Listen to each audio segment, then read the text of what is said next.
యేసయ్యా నీ నామగానం నే పాడెద జీవితాంతం. యేసయ్యా నీ నామగానం నే పాడెద జీవితాంతం. శోధన వేదన బాధలు కలిగిన, శోధన వేదన బాధలు కలిగిన నే పాడెద జీవితాంతం. నే పాడెద జీవితాంతం. హల్లెలూయా ఆమేన్ హల్లెలూయా హల్లెలూయా ఆమేన్ హల్లెలూయా హల్లెలూయా ఆమేన్ హల్లెలూయా హల్లెలూయా ఆమేన్ హల్లెలూయా. యేసయ్యా నీ నామగానం నే పాడెద జీవితాంతం. యేసయ్యా నీ నామగానం నే పాడెద జీవితాంతం.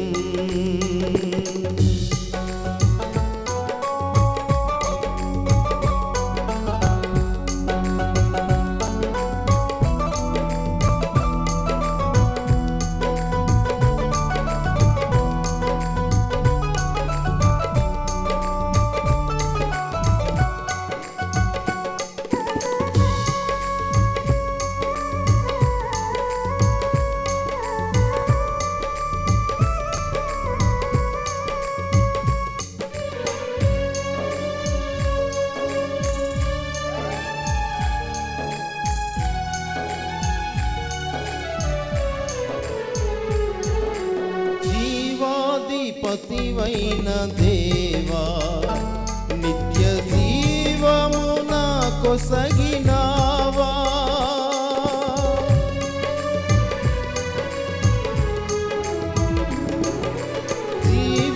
జీవాధిపతివైన దేవా నిత్య జీవము నాకొసగినావా.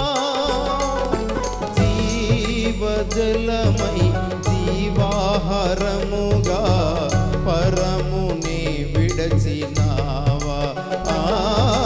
జీవజలమై జీవాహారముగా పరముని విడచినావా.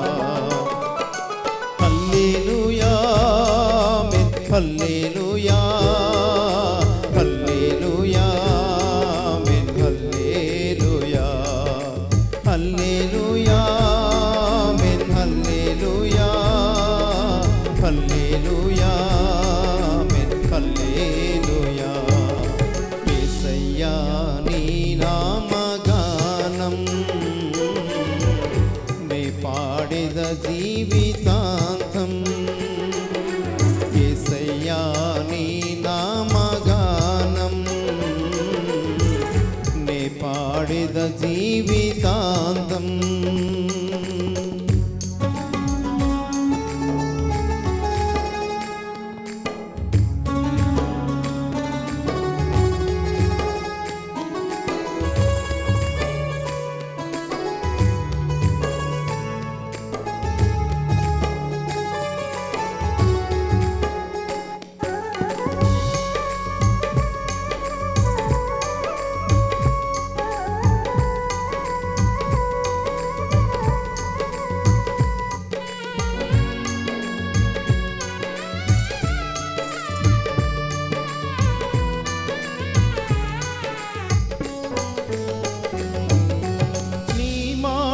నా నోట పాటగా ప్రభు నీ మాటే నా బ్రతుకు బాటగా.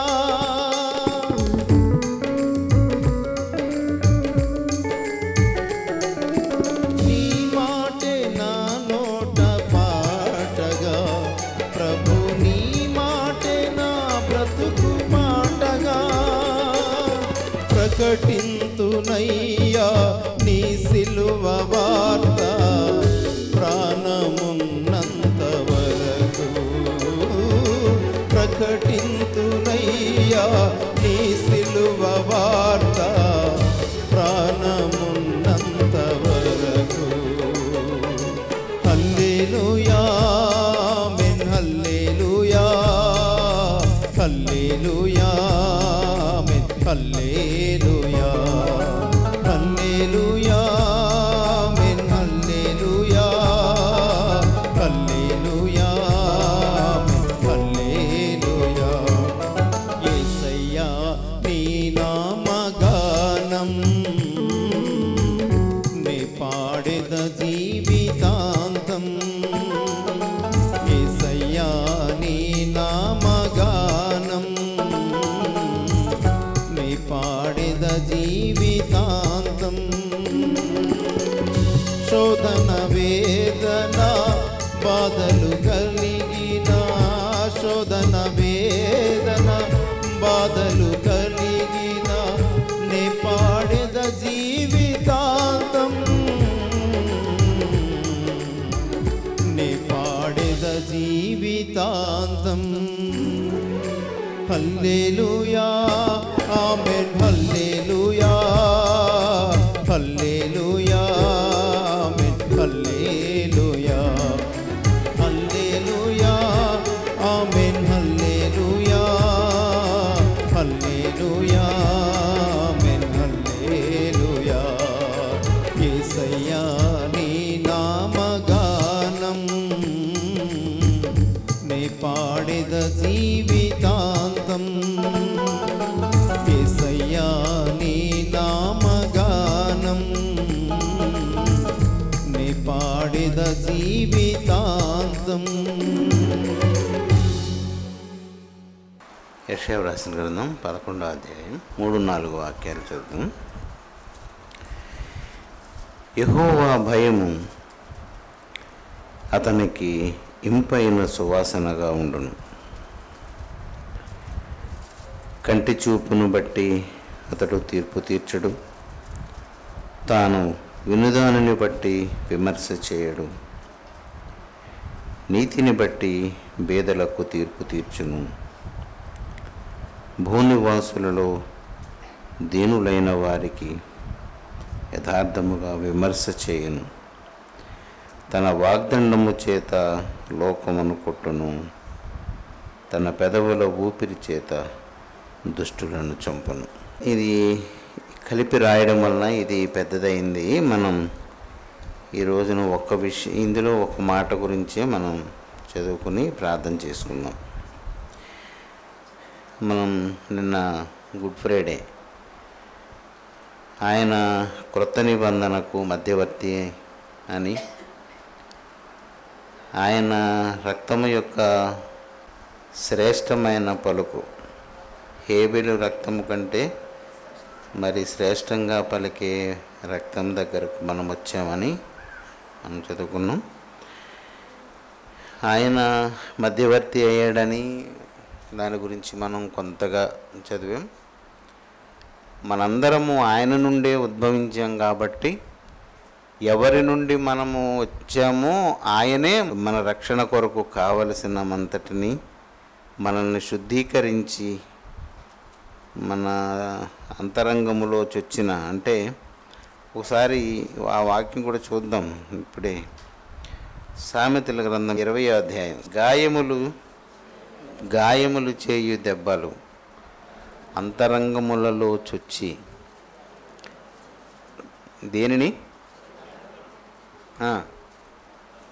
ఏం చేస్తుంది? తొలగించును. తొలగించడం అంటే మనం చెప్పుకున్నాం, తొలగించాలి అంటే ఏదైతే తొలగింపబడుతుందో దాని స్థానంలో ఇంకొకటి ఉంచితేనే దాన్ని తొలగించడం అంటాం, లేకపోతే తీసేయడం అంటాం. సరే, గాయములు చేయి దెబ్బలు అంటే మనం చెప్పుకున్నాం అంతరంగములలో, ఆ దెబ్బలే అంతరంగములలోనికి చొచ్చి అంటే ఇవన్నీ అంటే దీని అర్థాలన్నీ చెప్పుకుంటేనే కానీ ఇది పని అవ్వదు. చొచ్చుకొని పోవడం అంటే వేరు, వెళ్ళడం అంటే వేరు. వెళ్ళడం అంటే స్వేచ్ఛగా వెళ్ళడం, చొచ్చుకొని వెళ్ళడం అంటే ఎదురుస్తున్న దాన్ని, అడ్డగిస్తున్న దాన్ని తొలగించుకొని బలం ఉపయోగించి వెళ్ళడం.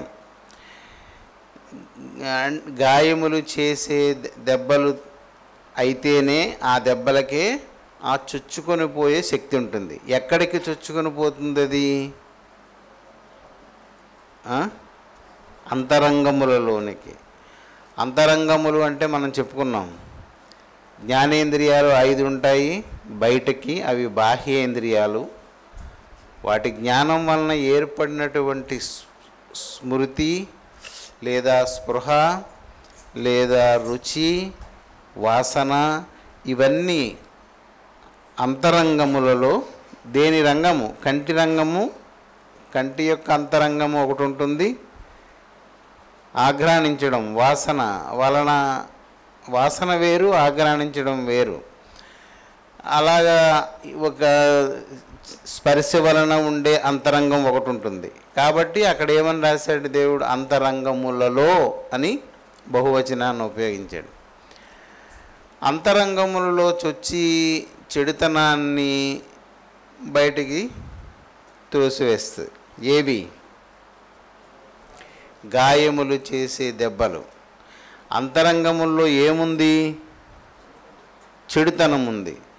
చెడుతనాన్ని తీసుకొని, అంటే చెడుతనము దాగి ఉన్న చోటు అంతరంగము. అంతరంగములో ఉన్న చెడుతనాన్ని బయటికి తీసుకుని రావాలంటే అక్కడికి చొచ్చుకొని పోయేది ఒకటి కావాలి. చొచ్చుకొని పోవడం అంటే అక్కడికి రానివ్వదు అది. అలాగా వెళ్ళాలి అంటే ఆ శక్తి ఒక్క గాయములు చేసిన దెబ్బలు. గాయము అంటే రక్తము కారునట్టుగా తగిలిన దానిని గాయము అంటాం. పడిపోతే, కొట్టుకుపోతే ఏమంటాం? అది గాయం అంటామా? దెబ్బ వలనైన గాయం అది. అంటే ఒకరు కొడితే ఏర్పడినటువంటి. కనుక గాయములు చేసేటువంటి దెబ్బలు ఏవైతే ఉన్నాయో వాటికే అంతరంగములలోనికి చొచ్చుకొని పోయి చెడుతనాన్ని తొలగించి అక్కడ మంచితనాన్ని పెట్టే శక్తి ఉంటుంది. మరి ఈ ఇది ఒక నియమం, అది దైవ నియమం, దేవుడు ఏర్పాటు చేసిన నియమం ఇది. అంటే ఇది చాలా పెద్ద విషయం. ఈ నిబంధన గురించి దేవుడు ఆ కాలంలో ఆయన ఏర్పాటు చేసింది అంటే ఆయన ఏర్పాటు చేసింది కాదు, ఇలాగైతేనే అది జరుగుతుంది అని. ఊరకనే ఎవరు చేస్తారు? 10 రూపాయలు ఇచ్చే వస్తువుకి ఎవడన్నా 20 రూపాయలు ఇస్తాడేంటి? ఇవ్వడు కదా. కనుక ఒక నరుని యొక్క పాపము, ఇంద్రియములతో మన దేహముతో చేసిన పాపము, అది వెంటనే పోయి అంతరంగములో ఉంటుంది. అది అంతరంగములోనికి వెళ్ళిపోయిన పాపాన్ని బయటికి లాక్కు రావాలి అంటే దానికి గాయములు చేయబడిన దెబ్బలు కావాలి. ఎవరు ఎన్ని బలులిచ్చినా పని అవ్వదు. ఎందుకంటే నరులను సృజించిన వాడే, నరుని రూపించిన వాడే ఆ పని చేయాలి. అందుకే యేసే ఆ బలిగా దాని మీద అర్పింపబడ్డాడు. ఆయన గాయముల వలన మనకేం జరిగింది అంటే మన అంతరంగములలోనున్న మన పాపము తొలగించబడింది. మరి మరలా మనము పాపం చేస్తే మరలా ఈ పాపం అంతరంగములో ఉంటుంది. మరలా దానిని బయటికి తీసుకొని రావాలి అంటే, పారద్రోలాలి అంటే, దాన్ని తోసివేయాలి అంటే మరలా గాయము చేసే దెబ్బ కావాలి. మరలా ఆ దెబ్బలనే ఆశ్రయించవలసి ఉంటుంది. అందుకే మనం ప్రభువుని ఎరిగిన మనము బుద్ధిపూర్వకంగా కనుక పాపం చేస్తే ఇంకా దానికి బలి ఉండదు. మరలా బలి ఉండదు. కాబట్టి మనం చాలా జాగ్రత్తగా బ్రతకాలి. సరే, అలాగూ దేవుడు చేసినటువంటి ఆ బలి, దాని వలన కలిగిన మేలు, రక్షణగా మనం ఇప్పుడు అనుభవిస్తున్నాం. ఇంతగా చేసిన ఆ మహాదేవునికి ఉన్నటువంటి గొప్ప లక్షణమును గురించి మనం ఈ రోజున చదువుతున్నాం. ఏంటి అంటే, మన కొరకు బలి అయిన మన రక్షకుడైన యేసు ప్రభువుకి ఉన్న ఆ ఏకైక గొప్ప లక్షణం ఏంటంటే యెహోవా భయము. యెహోవా భయము, దేవుని భయము. ఈ ఒక్కటే యేసు ప్రభువు దగ్గర ఉన్న మహా లక్షణం. యెహోవా భయము అతనికి ఎలాగ పోల్చబడింది అంటే ఇంపైన సువాసన. వాసన అంటే ఇందాక అనుకున్నాం కదా, చాలామంది వాసన అంటే ముక్కుతో చూసేది వాసన అనుకుంటారు, దాన్ని అనరు. దాన్ని మూచూచుట అంటాం. ముక్కుతో చూసేదాన్ని మూచూడడం అంటాం, ముక్కుతో చూసేదాన్ని. వాసన అంటే ఒక అనుభవించిన ఒక అనుభవము ఒక తీపి గుర్తుగా మనసులో ఉంటే దాన్ని వాసనలు అంటాం. వాసనలు అంటే ఒకసారి ఏదైనా ఒకటి మనం అనుభవించి అది మనకి ఇష్టమైనదన్నే కదా మనం గుర్తుగా పెట్టుకుంటాం. మనకెవడైనా హాని చేసిన వాడు మనకు మిత్రుడై ఉండి మనతో కలిసి ఉండి మన కొంప ముంచి వెళ్ళిపోయాడు అనుకోండి, ఎవరైనా వచ్చి రే వాడు అంటే ఎందుకని మన స్మృతి పదంలో నుంచి వాడిని చెరిపేస్తాం, మన మనసులో వాడిని ఉండనివ్వం. ఎందుకంటే వాడు చేసిన చెడు, కలిగించిన బాధ, చేసిన మోసం ఇవన్నీ ఏం చేస్తాయంటే ఎంత స్నేహితుడినైనా మన మనసులో నుంచి చెరిపేస్తాం. అలా కాకుండా అది మనసులో ఉండిపోతే గుర్తుగా, మరచిపోలేని గుర్తుగా ఉంటే దాన్ని వాసన అంటాం. అది ఏదైనా అయి ఉండొచ్చు, పదార్థం అయి ఉండొచ్చు, వ్యక్తి అయి ఉండొచ్చు, ఉపకారం అయి ఉండొచ్చు, ఏదైనా అయి ఉండొచ్చు, కానీ దాన్ని వాసన అంటాం. మనసులో స్థిరంగా మంచిగా గూడు కట్టుకుని ఉండిపోయిన ఒక సంగతిని గూర్చిన భావనని మనము వాసన అని అంటాం. అంటే ఎందుకు చెప్పాల్సి వస్తుందంటే ఇందులో రాయబడింది ఆ మాట. మరి ఏమనుంది ఇది మన ప్రభువును గూర్చి అంటే, ఇంతగా మన కొరకు బలి అయిన దేవుడు మన అంతరంగములలో ఉన్న పాపాన్ని బయటికి త్రోసివేయడానికి ఆయన శరీరం మీద గాయము. అది మనకెలా చెందుతుంది అంటే, మనందరము ఆయన నుండి వచ్చిన వారము, ఆయన వలన బ్రతుకుచున్నవారం. అంతేనా? ఇప్పుడు మనల్ని పుట్టించిన వాడు మనకి ఆయన సృష్టించిన మట్టితోనే చేసాడు ఈ దేహాన్ని. ఆత్మ అనేది ఆయనే ఆత్మను మన దేహంలో ఉంచాడు. ఆ రెండు కలిసి ఉండడానికి ఆయన ఊపిరినే మనలో ఊదాడు. ఇప్పుడు మనదేముంది ఇందులో? ఆయన నుండి వచ్చాం గనక ఆయనే ఈ శ్రమ పడ్డాడు. నేను చేస్తే సరిపోతుంది, నా వలన వచ్చిన మానవ జాతి నా వలననే శాప విమోచన జరుగుతుంది, పాపము నుంచి విడుదల పొందుతుంది అని. అంతేగాని వాడు వీడు వాగినట్టుగా మేకులు దిగ్గొట్టడం, ఇవి ఊడగొట్టుకోలేకపోవడం, ఈ హేళన మాటలు, ఈ అవగాహన లేనప్పుడు, వాళ్ళని తెలియక చేసిన వాళ్ళని ఆయనే క్షమించినప్పుడు మనం ఇంకా వాళ్ళని దూషించవలసిన పని ఇక మనకు లేదు. మనకంటూ ఒక అవగాహన వస్తే చాలు. మనము ప్రభువా అన్నప్పుడు ఆయనలో నుండి నేను వచ్చాను, రక్షకుడు. అందుకే దావీదుని దేవుడు ఎందుకు అంత ఇష్టపడతాడంటే, దావీదు 3 మాటలు దేవుడి దగ్గర పలుకుతుండేవాడు. నీవు నా దేవుడవనియు, నా తండ్రివనియు, నా రక్షణ కర్త, రక్షణ దుర్గము. దుర్గము అంటే అందులో దాక్కున్నవాడిని ఎవడో బయటికి తేలేడు, అంటే ఛేదించడానికి వీలు లేని మార్గాలు కలిగినది. దుర్గములో ఉన్నాడు అంటే వారిని ఎవడో బయటికి తేలేడు. ఈ 3 మాటలే దావీదు దేవుడి దగ్గర పలుకుతుండేవాడు. అందుకని దావీదు అంటే దేవునికి ఇష్టం. కనుక మనం ప్రభువును తలంచిన ప్రార్థన చేసేటప్పుడు మోకరించిన ప్రతిసారి నేను ఆయనలో నుండి వచ్చాను, ఆయన వలననే నాకు ఇవన్నీ సంక్రమించాయి, నేను ఆయనకు ప్రతికూలంగా ఏది చేసినా అది నాకు కీడు చేస్తుంది అని భయపడాలి. యేసుక్రీస్తే ఆయన తండ్రి అయిన దేవుని భయమును ఎలా ఉంచుకున్నాడు మనసులో అంటే, ఇంపు అంటే ఇక్కడ రాసిన మాట ఇంపైన అనే మాటే ఎలా ఉంటుంది మనసుకి?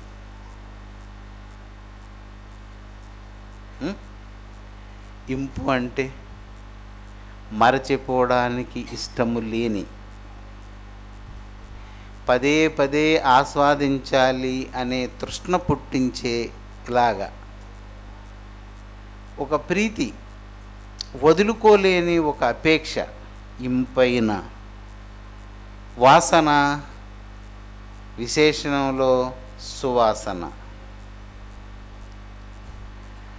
మదిలో ఎక్కడో దాగి ఉండి ఆ ఆలోచన బట్టి నిరంతరము సంతోషించే ఒక స్మృతి, వాసన. ఒక మంచి వాసనగా యేసు ప్రభువుకి దేవుని భయము, దేవుడు కాదు, గుర్తుపెట్టుకోండి. భయము అంటే వెరపు పుట్టించేది, అంటే చూసిన వెంటనే జంకుతాం అన్నమాట. గుర్తుకు రాగానే జంకు వస్తుంది ముందు. జంకు రావడం అంటే ఏంటి? చిత్తాన్ని భేదిస్తుంది, చెదరగొడుతుంది. ఆసక్తిగా బయలుదేరుతాం, కనబడి అంటే ఏమైంది? నువ్వు సమకూర్చుకున్న ఆశ అంతా నువ్వేం చేయదలుచుకుని వెళుతున్నావో వాడిని చూడగానే ఆలోచన భేదం వస్తుంది. నువ్వు అనుకున్నది చేయడానికి నీకు ఇంకా జంకు పుడుతుంది. ఇప్పుడు ఇంత పొడుగు స్లిప్ రాసుకుని వెళ్ళాడు ఒకడు, చాలా చక్కగా తీసి రాద్దాం అనుకున్నాడు. ఇన్విజిలేటర్ని చూడగానే ఏమొస్తుంది? జంకు పుడుతుంది, భయం వేస్తుంది. ప్రభువైన యేసుక్రీస్తు దగ్గర ఉన్నటువంటి గొప్ప రక్షణ బలము యొక్క మూలం ఏంటంటే, యెహోవా భయము అతనికి ఇంపైన సువాసనగా ఉంది. హల్లెలూయా. నీకు ఏ ఇచ్చ రాని దేవుని మాట గుర్తుకు రాగానే వెరపు రావాలి. ఆ భయము బెంగతోనో బెదురుతోనో అలా కాదు, ఇష్టంగా ఉండాలి. ఇది చేస్తే నరకానికి పోతాం, దేవుడు ఏటో ఇలా చేశాడు, ఈ ఒక్కదానికన్నా ఛాన్స్ ఇస్తే బాగుండు, ఏం చేస్తాం మరి, ఇంక దేవుడు అలా చేసిన తర్వాత మానేద్దామర్రా, అది కాదు. ఇంపైన సువాసనగా ఇష్టంగా ఉండాలి. అది దీనినే నూతన నిబంధనలో ఆజ్ఞలలో ప్రధానమైన ఆజ్ఞ ఏది అని అడిగితే యేసు ప్రభు అక్కడ ఒకటి చెప్పాడు, నీ పూర్ణ హృదయముతో. అందులో ఉంటుంది ఈ వాసన, ఇంపైన సువాసన అక్కడ కనబడుతుంది మనకి. నీ పూర్ణ హృదయం, నీ హృదయములో, నీ ఆత్మలో, నీ మనస్సులో దేవుని యందు ప్రేమ ఉండాలి. అదే ఆజ్ఞ. పూర్ణ హృదయముతో, పూర్ణ ఆత్మతో, పూర్ణ వివేకముతో, పూర్ణ శక్తితో నీ దేవుడైన యెహోవాను ప్రేమించుటయే అదే ఆజ్ఞలలో ప్రధానమైనది. నీలాగా నీ పొరుగువాడిని ప్రేమించడము కూడా దాని వంటిదియే.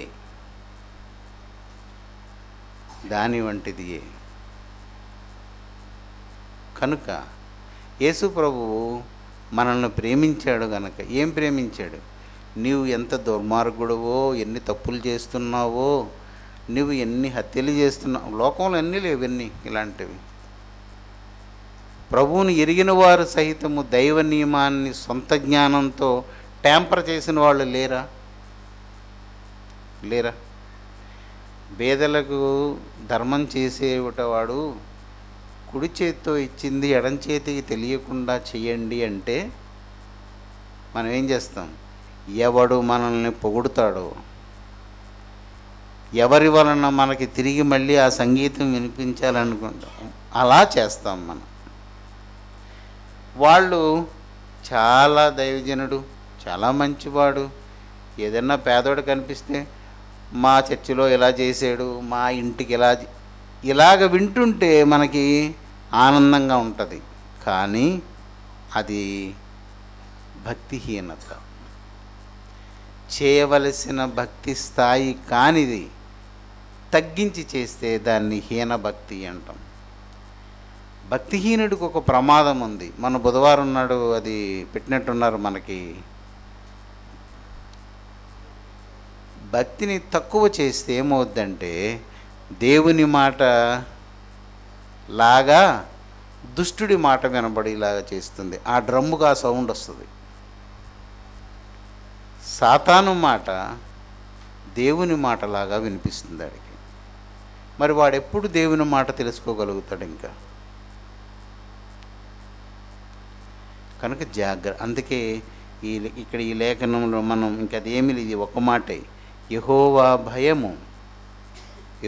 భయము అతనికి ఇంపైన సువాసనగా. మన ప్రభు అయిన యేసు దేవుని ఎడల అలాగ బ్రతకడానికి, ఇంత కార్యము చేయడానికి మూలం ఏంటి అంటే అది ఒక్కటే, దేవుని భయము. దేవుని భయం, అది మర్చిపోకండి. దేవుని భయము మనకు ఇంపైన సువాసనగా చికాగ్గా ఉండకూడదు. మొదట్లో చికాగ్గానే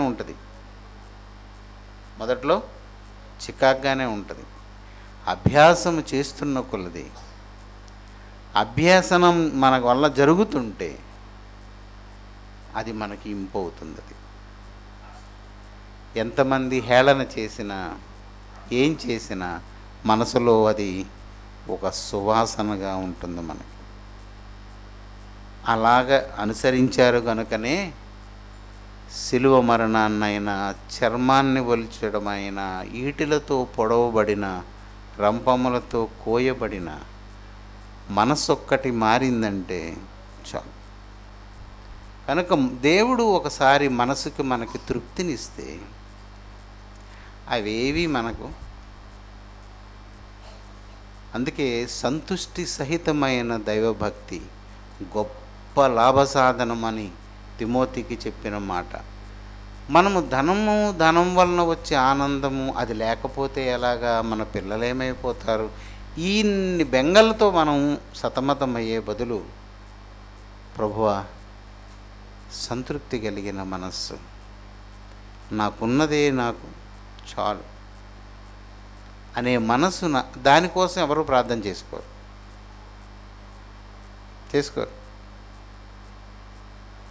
ఆ ఒక్కటి అడిగామనుకో ఇంకేమక్కర్లేదు. అంతే.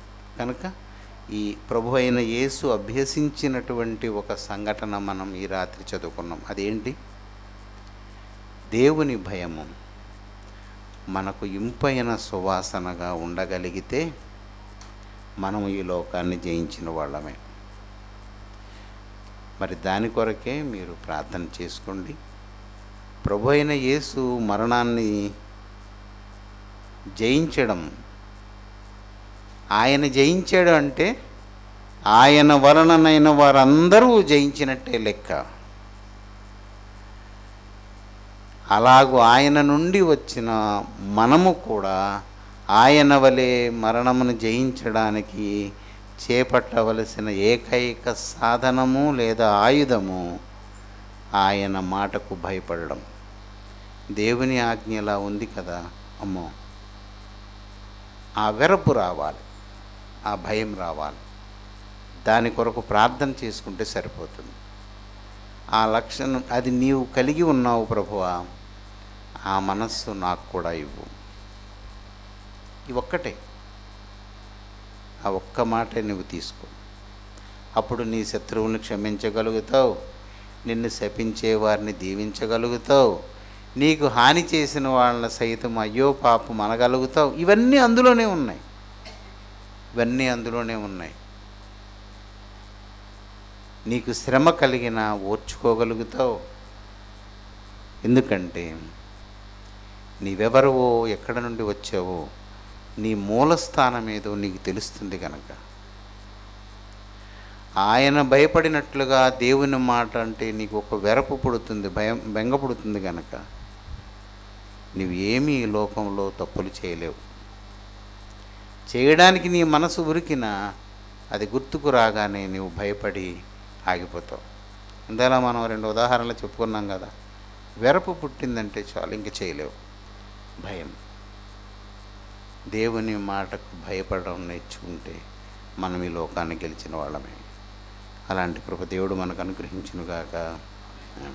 ప్రార్థన చేసుకుందాం. దయగలిగిన మా దేవ, కృప చూపుచున్నవాడవు, అల్పులమైన మా ఎడల దయ చూపి నీ సత్యమును, నీ సత్యవాక్కుల విశేషమును మాకు ఉపదేశించుచున్నావు తండ్రి. నీకు ఎన్నటెన్నటికీ మేము రుణస్థులమే. నీ రుణము మాకెన్నటెన్నటికీ తీరనిదే నాయన. నీ విమోచన క్రయధనము కూడా 2 అంతలు చెల్లించుట చేత అది ఎన్నటెన్నటికీ నిలిచి ఉండేదే. ఈ కృపలో మేము నీ సన్నిధి చేరు వరకు నిలిచి ఉండడానికి మా ఎడల నీ కరుణను చూపు. దురితమైన మా ఆలోచనల నుండి మమ్మలను తప్పించి నీ భయము చేత మా హృదయం యొక్క తలంపులను ఏలి మమ్ములను దీనులను చేయమని, నీ రాజ్యమునకు సిద్ధపరచమని, దుష్టుని ఎదిరించి నిలువగల శక్తిని ఇమ్మని, దుష్టుని ఎదిరించి నిలువగలిగిన శక్తిని ఇమ్మని యేసునామమున అడుగుచున్నాం తండ్రి.